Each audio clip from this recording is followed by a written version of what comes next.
From front porches to festival stages, bluegrass has a story to tell. Welcome to the Banjo Brothers Podcast with Duane, Hess, and Tony Mabe, bringing you the music, the memories, and the people that make bluegrass special. This is a Radio Dog podcast production. Well, hello and welcome to the Banjo Brothers Podcast. My name is Duane Hess along with Tony Mabe. And I tell you what, we are tickled to death to have everybody tuning in. Tony, how are you, buddy? I'm doing fine. I'm here in a little bit of a rainy Virginia right now.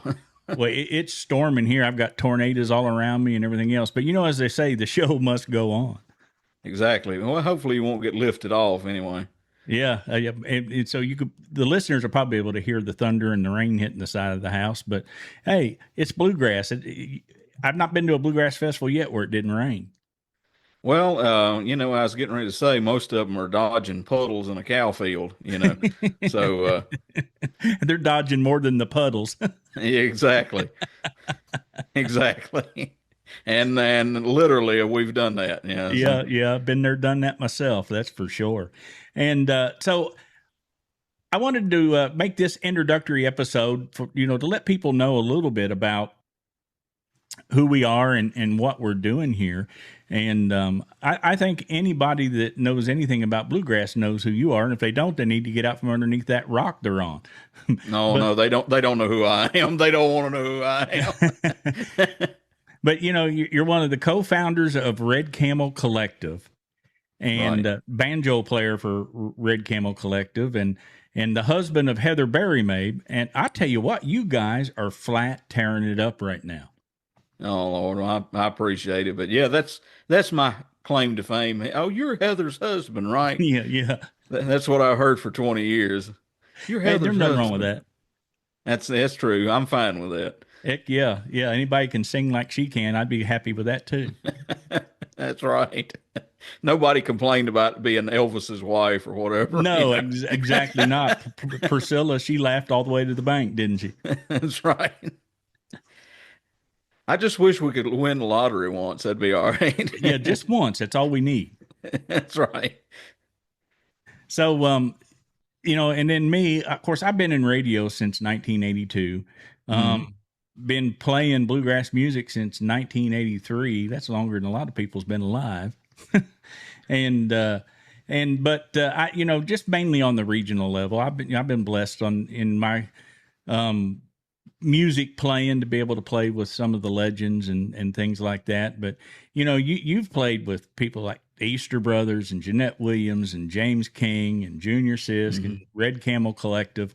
And so you've been out there and seen a lot more than I had, probably have a lot more funny stories than I've got about it.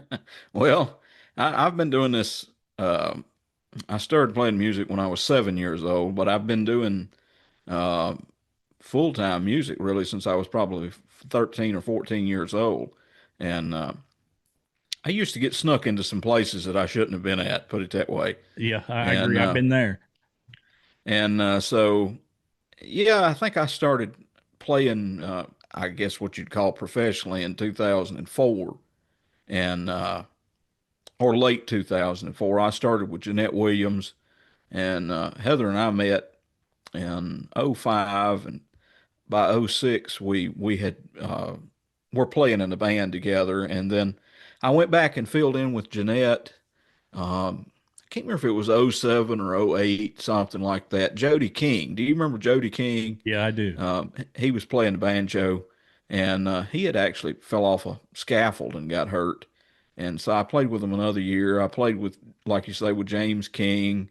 I left with him and went with Danny Paisley for a while. Had a lot of fun playing with all those people. Heather and I just kind of backed out of music and just played regionally at churches and picnics and stuff like that for, I don't know what it was, probably 7 or 8 years, something like that. And then we went to work with Junior, and we were with him for 7.5 years. About 2 years ago, I guess. Well, if you listen to this, it'd have been in 2024 23, 24, something like that, we decided to start Red Camel Collective because we Heather, Jonathan, Kurt, and I, we all enjoyed playing together, and we had different ideas about different styles of music and things that we wanted to do, and songs that Heather had wrote, and of course a lot of that was more contemporary than what uh, Junior does, but. It's been a lot of fun so far. We just started it as a project. We didn't really intend for it to to go anywhere or do anything. We just kind of wanted to give it the best chance it could have, and we've been real blessed to win some awards, and we got to play the Opry, and we're getting bookings that if you're making money in bluegrass, I guess you're doing good. So Yeah, you've made it if you're making money in bluegrass, that's for sure. But and on a future episode, we're going to have you and Jonathan and Heather on, and I'm looking forward to doing that episode because we'll get to talk a lot about Red Camel Collective and where they've been and where they're going. yeah, hopefully we're going somewhere, not straight into the pit, which would anything looking up will be good, but. Yeah, I'm looking forward to that, and Heather's always kind of a hoot too. So, Oh, yes, she is. I love her to death. That's for sure. Another thing I want to talk about is I'm going to go ahead and talk about the elephant in the room. Get this out of the way quick. Most everybody knows that you're totally blind, and I've got a rare genetic eye disorder to where I am legally blind now. And one of the main reasons we wanted to do this podcast, one is because we love to talk, but exactly. but two, to let people know, just because you have a disability, don't mean you have to quit. That's true. And I know you've found ways to work around what you can do, and also thank God for our wives. Amen. Because, when you're I think it's different becoming blind as an adult than it is being born blind. If that's all that's all you know. But we've had the taste of freedom, So Exactly. it's hard to relearn some things, and thankfully we both have people who can help us, and we found different ways to work around the disability, Absolutely. But I give you a good example of how the wives help. Last week we was rehearsing. We got some shows coming up, and my fifth string kept popping out from underneath the peg of the spikes, and I thought, "What in the world is going on?" And I couldn't figure it out. So I got back home, and of course, I got the feeler gauge out and thought, well, maybe they pulled up a little bit. And then Lula, she says, "Let me ask you a dumb question." And I said, "What?" She said, "Is that string supposed to be laying down on top of the fretboard?" Where I couldn't see, I changed the strings. I didn't get it into the fifth string pip slot. Yeah, I've had that same issue. Also, stringing up banjos, if you're familiar with them, there's usually some sort of tabs on the tailpiece that put down pressure on the strings. And they're to me, they are of the devil. They are, and sometimes I'll have one string out of that, or I've put the string on the wrong retainer pin or whatever, and you just kind of just roll with it and go on. Yep. I've done that almost every time. I'll have two strings on the same pin, but I don't pay it much attention because as long as they go through the bridge slot right, it seems to work. I started out kind of looking for easier ways to string them up, and really couldn't find anything that was much different. You were kind of trading out one thing for another. So I've just kind of learned to just deal with what came with them stock, and what's so funny is as your other senses heighten, you can start to notice things you wouldn't notice before in other ways. Like I can take Diodario strings out of a pack, and they're not in individual sleeves. And a lot of the times I can actually feel the differences in the gauge of strings. Isn't that amazing how your other senses develop when you lose one? Yeah. Hearing's been a big thing for me. I don't know about you, and it sort of came over time, but I've been blind now for, let me think, 5 years, completely blind for 5 years. I've been going blind for a decade, but my hearing has heightened up in the last maybe 3 years, 2 3 years or so, Yeah, and I can some totally relate to that. Mine is mhm, getting, I'm getting to where I can hear a gnat fart. exactly. Hell, we'll be sitting here in the house, and I'm like, "What's that noise? What's that noise? Something's dripping somewhere, you know." And it could be water dripping off the neighbor's gutter, you know, or something. I'm running all around Exactly. the house trying to find out where the leak's at, you know. Uh, Actually, I was doing that the other night when we were testing this. But that's one of my main goals is I want to be able to let people know just because you have a disability, I mean, you don't have to quit. And brother, you are a prime example because I've told you this many times, but I think you play better now than you did when you had your vision. Heather says the same thing, but you know, it's all subjective. You're trading out one thing for another, I guess. I've practiced a lot at trying to play, you know, without looking at it. It's amazing how much you look at the neck of your instrument and don't realize it, you know. I heard Sonny Osborne talking about that one time about if he was on stage and the glare was in his eyes and he couldn't see the neck, he would just, you know, he'd go into panic mode, you know. Right. Um, and I was that way to start with. And still it hits me sometimes, but I've kind of worked around ways to change through chord patterns. I kind of got the idea from a guy I watched on YouTube. I was trying to remember what his name was. I was going to give him a plug, but I can't remember it right now. But anyway, he's a swing guitar player. You know, plays the archtop Hmm. F hole guitars, and um, a lot of times they're walking up through uh, chord patterns instead of just going directly like from say a low G to a high G or whatever. They'll walk it into an F to a G seventh, you know, whatever. And so I got the idea. I thought, well, okay, if I can walk through those patterns, it's a lot easier to feel going past 2 frets than it is to feel going past eight, you know. Yes. Um, but I've, you know, over the last few years, I've seen you redevelop your playing because you had quit for a number of years. I Um, quit for 20 years and didn't play a note of nothing. And then I guess you and we've known each other what 6 or 7 years now, and Probably, yeah. that's about the time I picked it back up again. And I've heard you, you know, go from just learning, I guess you would say, is because after 20 years, you know, you're a beginner. I know I used to play trumpet. If I've tried picking up one now, and I played one for 6 7 years, you know, and and now I can't even make an embouchure to make a note come out of it. So I know how hard it is to restart on something like that, and you're doing great with that, you know, and Well, I especially, appreciate that. you know, being it's hard for you to see the neck too, so you're sort of having to literally learn blind too, you Exactly, know. exactly. And back when I quit, I had a fairly successful bluegrass band, and the last show that I played was Ralph's Hills of Home Festival.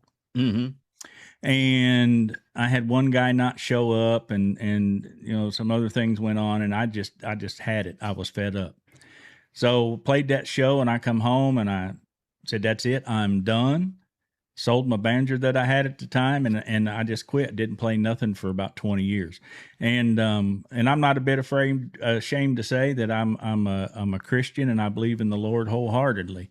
And we Hmm. started getting involved with our church pretty heavy, and the Lord told Hmm. me, He said, "You need to start playing the banjo again." And I was like, "Nope, ain't gonna do it." You know how God is. When He wants you to do something, He don't stop until you do it. Yeah. Yeah. So finally, one day I said, "Lord, if you want me to play the banjo again, then you got to give me the stuff to do it with." Right. And 2 days later, a buddy of mine called me and he said, hey, if you was going to buy a new banjo today, what would you get? And I told him at the time what I would get, because I mean, just like buying a car, you're not necessarily going to buy a car, but you still look at them. Exactly. Yeah. And so I told him, and he said, "All right, I appreciate it." A couple hours later, he calls me and he says, "Hey, I'm pulling up your driveway. Come out here. I want to show you something." He gets out of his truck carrying a banjo case and hands it to me and says, "Here you go, brother. Love you." Oh, And bought me, exactly what I told him that I would buy is what he went right. and got. And at that point, I was like, "All right, God, you got me." I remember you getting that. It was a Recording King, I think. Yeah, it was an Elite 76. Yeah. And Yeah.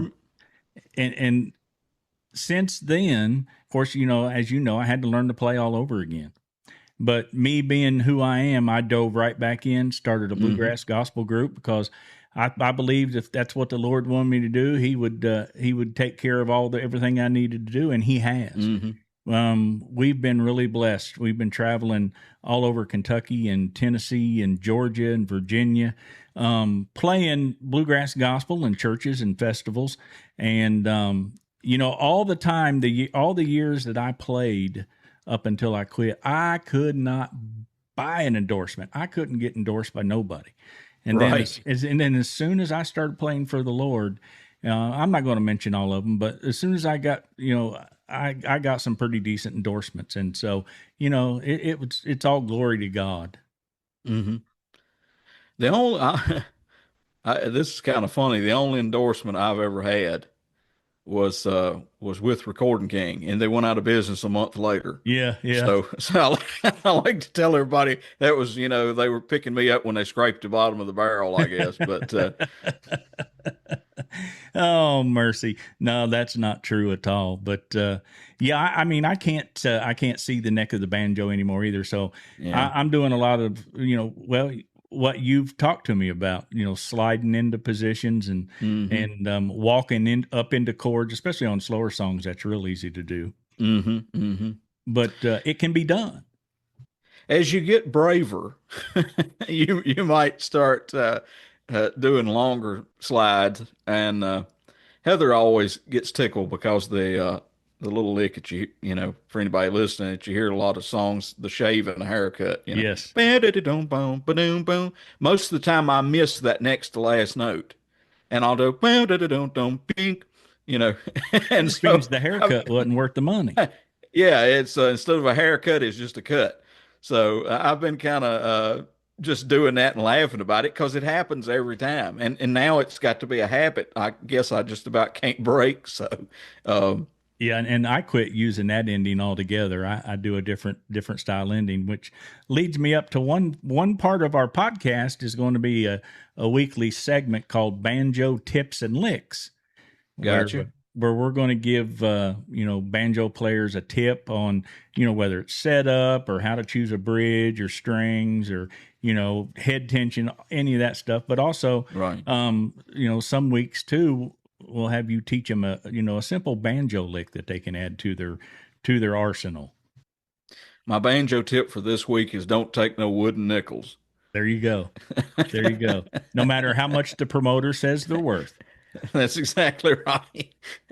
But no, I think it'll be a lot of fun. I've been looking forward to doing this. I kind of always wanted to be in radio, and this is probably about as close to radio as I'll ever get. Well, you'll And have a broader reach here anyway. yeah, that's true. Of course, I could put on my radio voice, but I don't think I'll Yeah, do that. yeah, there you go. Uh, You'd be like the hillbilly Casey Kasem. yeah, I wish I could. That man, he was a talented guy. So that brings me to another point. There are so many people who I would have loved to, not necessarily Casey Kasem. I don't think we could ever get him if he was still living, but there's so many people in bluegrass and other traditional musics that I wish we could have interviewed before they passed. Yeah, you and Um, me both. and there's been so many great musicians, so many people who changed this genre. And and I know you and I have talked about, I have a few other interests in banjo. Being this is the Banjo Brothers podcast, at some point I would like to introduce the bluegrass world to some other traditional banjo Oh, players, whether absolutely. it's from old time or maybe Dixieland music. Um, I've got some folks in mind that have kind of crossed sides too and been in the country realm and in the jazz world too. They're very similar. Bluegrass, you know, didn't really come around until about 1945, the end of World War II. And, it had a lot of influences from traditional Hmm. string band music from Europe and from uh, the slaves from Africa, but it also had a big influence from swing and jazz music Exactly. Like at Harry the Reeser. time. Harry Reeser, Earl did a lot of tunes that came from Benny Goodman, um, and and so did like Alan Shelton. I listened to an interview with him the other day. He was talking about he was kind of criticized years ago for playing what he called show tunes, which would have been swing, big band swing tunes, Right. uh, or jazz tunes going all the way back to the 20s, like Silver Bell. But Earl did the same thing. So did Don Reno. It was part of what they were listening to, which is another thing I would like to touch on is also encouraging anybody who's listening in bluegrass to don't bluegrass is wonderful, but don't become so obsessed with it that you can't ever listen to anything else. I agree Uh, 100%. because as a musician, you never know where some influence may come from. And if you only listen to your own genre and the same people all the time, things will stagnate because I can only ever come up with so many licks. And, Earl Scruggs only ever came up with so many licks and Don Reno so many licks. And if that's all you listen to, you're, uh, you're never gonna, your brain isn't going to come up with anything different. And so, whether or not you like hip hop or pop or modern country or whatever, it's fine. But I do encourage people to listen to other genres, and even sometimes if you don't like it, I had my banjo teacher, which he was a friend of mine. His name was Bobby Atkins, and I took lessons from him for I can't remember if it was a year and a half or something like that, and he used to tell me, you never know uh, where you're going to learn something from. And he said, and any person you listen to, uh, you can learn something from. Absolutely. And Crow was a good example because, Crow really, at first, he was an electric rock and roll guitar player. Mm-hmm. And a lot of the licks he done on the banjo was rock and roll guitar licks. Exactly. You go listen to Alan Shelton. They did a whole Jim and Jesse and him and of course the rest of the band too. They weren't afraid to venture out. They did a whole album called Berry Picking in the Country that was Chuck Berry songs. That was suggested to them by a producer, and they didn't flinch at it. They just No, did it. exactly. Which, And it brings up another point too, is some of what we want to focus on the podcast is, of course we want to talk to the artist, of today mhm. and some of the legends that are still around. But we also want to talk to the people behind the scenes that make it so the artist can go out and do what they do. Exactly. There's no man is an island. Um, if all you have is musicians, the only place they'll ever play will be in their living room. Exactly. And so you need promoters, you need label owners, producers, songwriters, instrument makers, Bus uh, drivers. bus drivers. You talk about people who have some stories now. The bus Absolutely. drivers are the guys with the stories. And a lot of them they can't tell, but Exactly. They should write a book But Exactly. um, yeah, there's so many people who make this work and can make or break the whole thing. And I think it would be interesting to talk to them because they also I know one promoter in particular. I'd already asked him if he wanted to be on this podcast, but he's big into the Andy Griffith fan clubs, and so he's so knowledgeable about something else that a lot of us country people are interested in, the Andy Griffith Show. Right. I know it's been on continuously pretty much since what, 1961 or so. Yeah, somewhere around in there. Um, and I'm sure you grew up watching it. I I did. grew up watching it. Um, Still watch it. and just people like that who not only bluegrass, but they have other interesting aspects of their life too. And bluegrass people are most of them are not boring people. They No. they're pretty quirky, and especially the musicians. I think you have to be kind of half crazy to do this anyway. I But guarantee you do. I mean, where else would you go and make tens of dollars and smile about it? I heard saw this meme years ago that said a bluegrass musician loads a $5,000 banjo into a $500 car to go to a gig to make $50. Man, have I done that more than I want to count. Exactly. I told Heather the other day, I said, if I took all the money that I have spent on buying this banjo and that banjo and trading for this and that, and I could have actually bought something really nice. Oh yeah, absolutely, absolutely. And I don't want to give away some of the guests that we've got lined up so far because I mean anything can happen. You know how people Yeah. get busy, but we've got some really cool guests lined up already, and a lot that's in the works.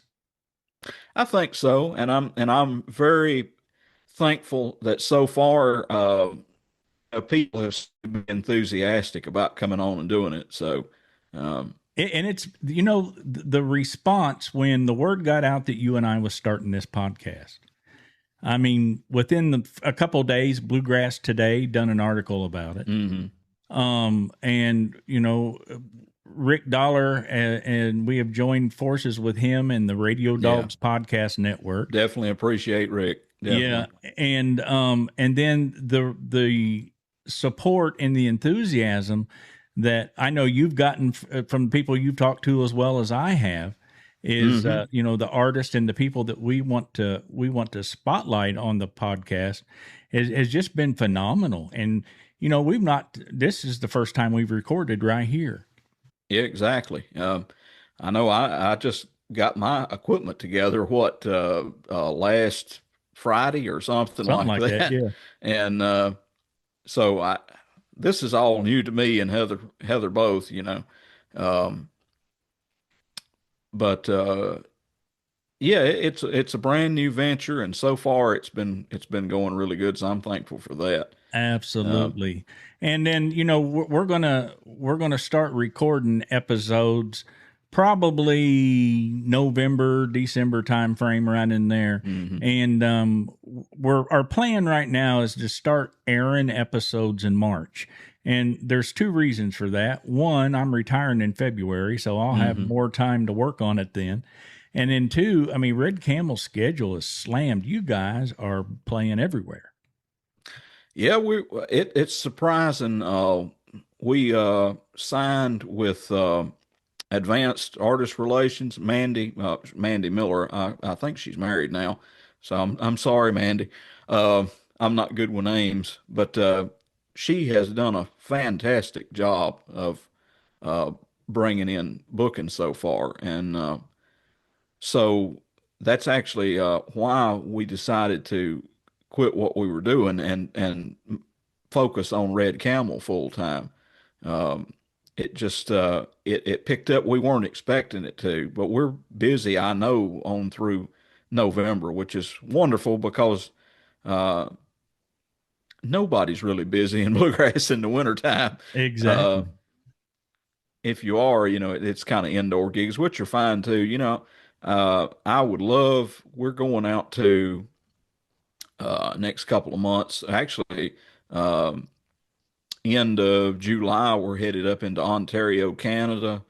We're playing in West Virginia for a couple of dates, and we're going to Colorado and Arizona. Um, One of the things we're doing, I was going to say, we're not traveling in a bus for now. We're actually going to be in a van, which is to me kind of exciting to go back that way because, years ago when we were in a van, we got to see so many more things. It's so more accessible to, if you want to leave the festival and go sightsee or go to a store, or whatever, And so No, I it'll be agree with you kind 100% there. And then, it gets to the point though where, man, I'd like to lay down. yes, yeah, we'll be hitting some hotel rooms. We're trying to. John is a kind of an expert at scheduling, so he's trying to schedule everything to where we actually get into a hotel at a decent time, for each night and can get some rest. But that went off in a rabbit trail. But yes, we're busy through winter time. So, but I am definitely looking forward to getting started with these interviews. And I know some of these people we've already got lined up are going to be a hoot to talk to. Oh, absolutely. Absolutely, they are. And so, the main thing is we wanted to jump on here and let everybody know a little bit about us and what they can expect from the Banjo Brothers podcast. And Tony, is there anything else you want to make sure you mention during this, I guess we could call it inaugural episode? Um, Big thank you to you for asking me to do it. Um, I've been excited about it ever since we talked about it here a couple of months ago. Well, you I'm was the just only looking. person I thought of, and you was the only person that I would be interested in doing it with. You poor man. Um, Nobody said you had to be smart to be a banjo player. well, I'm definitely not that, but yeah, I just hope the people enjoy it, and of course, it won't always just be us kind of rambling on. We're going to have as many guests as we possibly can, and I'm gonna, at least in my case, I'm gonna try to stay out of the way and let them do a lot of the talking. That's the Uh, best thing I found. the well, I forgot what I was going to say. So it's a good thing we've got people coming who probably like to talk also. Um, Yeah. but I am really looking forward to some of the things in particular, like we were talking about, talking to some of the people who aren't necessarily musicians. Not that I don't enjoy that, but there's so many other podcasts um, specifically talking to, like if it's a banjo podcast, they only talk to banjo players.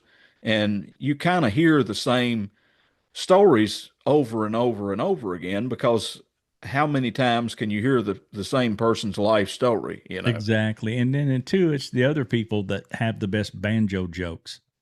That's exactly. Uh, I can't remember. It was at some festival I heard years ago said the worst sound in the world was throwing a tenor banjo into a dumpster and hitting an accordion. You know, Jim Pankey told me one time, he said, you know how to get a banjo player off your porch? You pay him for the pizza. that's exactly right. Yeah. Um, yeah, there's some pretty good ones out there, and I got to say, pretty much all the stereotypes are true. So Yeah. you Yeah. might as well just get that on out of the way to begin with. Um, but yeah, I'm looking forward to talking to some other people in the industry, and we may even get on. I've kind of got an idea. There are some folks out there who they're not necessarily in the business, but they've been around for years as fans who really heavily promote bluegrass and bluegrass festivals, and I wouldn't mind talking to some of them too, because it's always good. I think for me as a musician to hear what some of the fans think about things, how they um, interpret the business and what they like and don't like. No, I agree. So, And bluegrass, it's one big family, and that's from the hmm musician to all the people behind the scenes that make it work, to the people that invite you to the campground for dinner. Exactly. We've had so many times too, people will say, well, I don't like bluegrass and I don't care anything about it, and I can think of one example. We were up in Canada in Quebec, and we had a couple days off, so we pulled the bus into a campground instead of just parking in Walmart or wherever, and we thought, well, we'll just get the instruments out and play a little bit, and so we did, and next thing you know, we had a crowd. And most of these people, I'm sure, had never heard bluegrass before, but they seemed to enjoy it, and uh, wanted us to keep playing. So Heather always says everybody's a bluegrass fan. They just may not know it yet. Exactly. That's true. Well, I tell you what, I want to invite everybody to like and follow us on all the social medias. YouTube, we're on YouTube, TikTok, Facebook, Instagram. We'll be on Spotify, so look for us there. We'll have video episodes up on YouTube, and then audio episodes up on Spotify, and I think Apple Podcast and some other places. I forget where all it gets pushed out to, but make sure you keep an eye out for the Banjo Brothers Podcast. Hit us up on social media. Send us a message if there's something in particular you'd like for us to talk about, or see if there's a guest that we might be able to get for an episode. Send us a message on all of those different things. Or you can also send us an email at the Banjo Brothers Podcast at gmail.com. Absolutely. And if there's anything that you want us to discuss in particular, such as certain songs or a certain part of the business or instruments or whatever, we're open to it. We need material, folks. But I'm really looking forward to this, and I hope people enjoy it. And go look at it on YouTube too, because somebody's got to see it, because we can't. So, exactly. That's exactly right. They got to see it because we can't, man. Exactly. Pure words ain't been spoken, brother. That's for sure.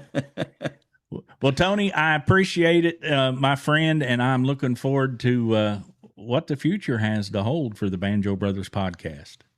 Absolutely. Me too. I thank you, Duane, for asking me, and definitely for helping us get all this stuff set up, because we have no idea what we're doing. There's interfaces and preamplifiers and microphones and recording programs and all kinds of stuff that Heather and I look at as Egyptian hieroglyphs. So well, I have to have you tell that to my wife, so at least she knows I'm good for something.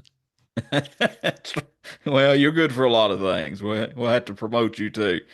Brother, I appreciate you. And tell Miss Heather I said howdy. And until next time on the Banjo Brothers Podcast, y'all keep picking and grinning. Thanks for hanging out with us on the Banjo Brothers Podcast. If you laughed, learned something, or just stayed awake, we've done our job. Be sure to subscribe, leave us a review, and come back next time for more stories, more laughs, and plenty of bluegrass. Till then, keep picking and grinning.